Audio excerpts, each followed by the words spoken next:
Hi, my name is Cameron Russell, and for the last little while, I've been a model, actually for 10 years.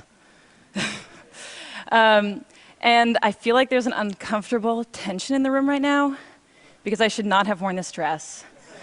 So luckily, I brought an outfit change. This is the first outfit change on the TED stage, so you guys are pretty lucky to witness it, I think.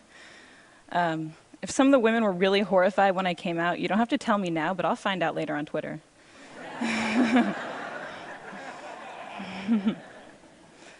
I'd also note that I'm quite privileged to be able to transform what you think of me in a very brief 10 seconds. Not everybody gets to do that. These heels are very uncomfortable, so good thing I wasn't going to wear them. The worst part is putting this sweater over my head, because that's when you all laugh at me, so don't do anything while it's over my head. All right. So why did I do that? That was awkward. Well, hopefully not as awkward as that picture.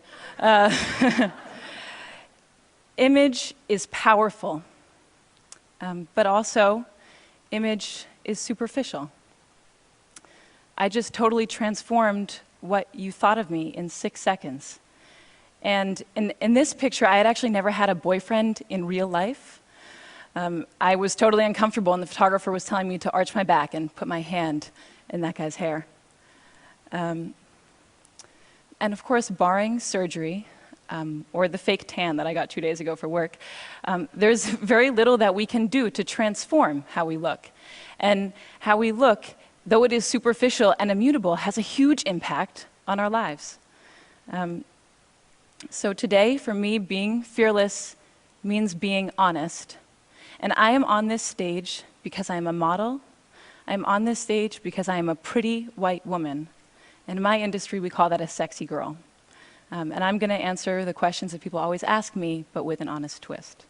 So the first question is, how do you become a model? And I always just say, oh, I was scouted, but that means nothing. The real way that I became a model is I won a genetic lottery, and I am the recipient of a legacy. And maybe you're wondering, what is a legacy? Well, for the past few centuries, we have defined beauty not just as health and youth and symmetry that we're biologically programmed to admire, but also as tall, slender figures and femininity and white skin. And this is a legacy that was built for me, and it's a legacy that I've been cashing out on. And I know there are people in the audience who are skeptical at this point, and maybe there are some fashionistas who are like, wait, Naomi, Tyra, Joan Smalls, Lu Wen, and first, I commend you on your model knowledge, very impressive. But unfortunately, I have to inform you that in 2007, a very inspired NYU PhD student counted all the models on the runway, every single one that was hired, and of the 677 models that were hired, only 27, or less than 4%, were non-white. The next question people always ask me is, can I be a model when I grow up? And the first answer is, I don't know, they don't put me in charge of that. But the second answer, and what I really want to say to these little girls, is why? You know, you can be anything. You could be the President of the United States, or the inventor of the next internet, or a ninja cardiothoracic surgeon poet, which would be awesome, because you'd be the first one. If after this amazing list, they still are like, no, no, Cameron, I want to be a model, well, then I say, be my boss, because I'm not in charge of anything, and you could be the editor-in-chief of American Vogue, or the CEO of H&M, or the next Stephen Meisel. Saying that you want to be a model when you grow up is akin to saying that you want to win the Powerball when you grow up. It's, you know, out of your control, and it's awesome, and it's not a career path. I will demonstrate for you now 10 years of accumulated model knowledge, because unlike cardiothoracic surgeons, it can just be distilled right into right now.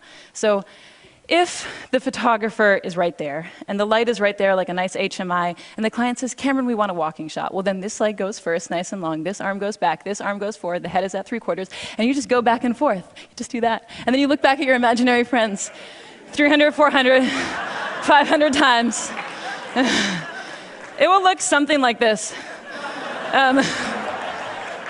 Hopefully less awkward than that one in the middle. That was, I don't know what happened there. Unfortunately, after you've gone to school and you have a resume and you've done a few jobs, you can't say anything anymore. So if you say you want to be the president of the United States, but your resume reads underwear model 10 years, people give you a funny look. The next question people always ask me is, do they retouch all the photos? And yeah, they pretty much retouch all the photos, but that is only a small component of what's happening. This picture is the very first picture that I ever took, and it's also the very first time that I had worn a bikini.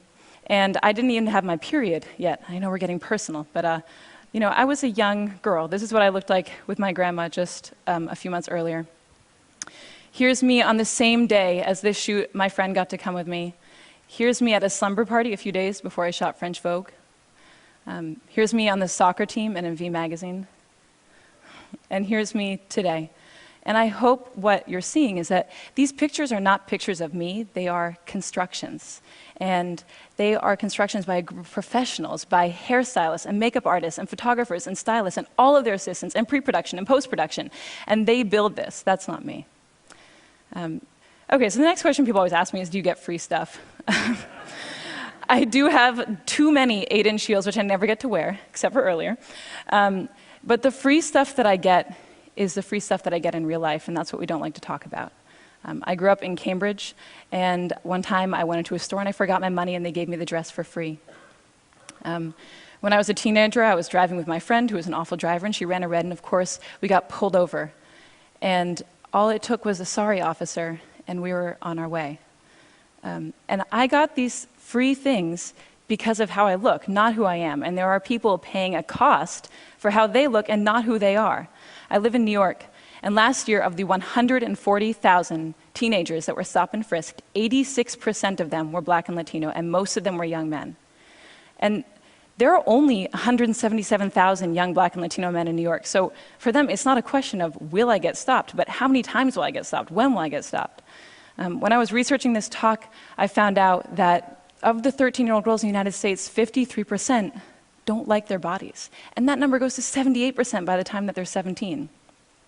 So the last question people ask me is, you know, what is it like to be a model? And I think the answer that they're looking for is, if you are a little bit skinnier and you have shinier hair, you will be so happy and fabulous.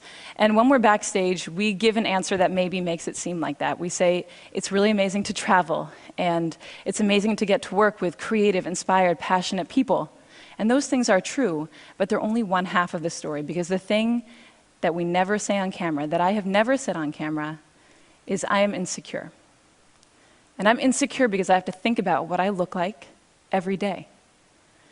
And if you ever are wondering, you know, if I have thinner thighs and shinier hair, will I be happier? You just need to meet a group of models, because they have the thinnest thighs and the shiniest hair and the coolest clothes, and they're the most physically insecure women probably on the planet. So when I was writing this talk, I found it very difficult to strike an honest balance, because on the one hand, I felt very uncomfortable to come out here and say, look, I've received all these benefits from a deck stacked in my favor. And it also felt really uncomfortable to follow that up with, and it doesn't always make me happy.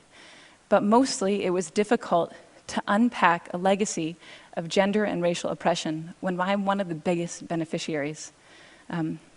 But I'm also happy and honored to be up here, and I think that it's great I got to come, you know, before 10 or 20 or 30 years had passed and I'd had more agency in my career. Because maybe then I wouldn't tell the story of how I got my first job, or maybe I wouldn't tell the story of how I paid for college, which seems so important right now. If there's a takeaway to this talk, I hope it's that we all feel more comfortable acknowledging the power of image in our perceived successes and our perceived failures. Okay, thank you.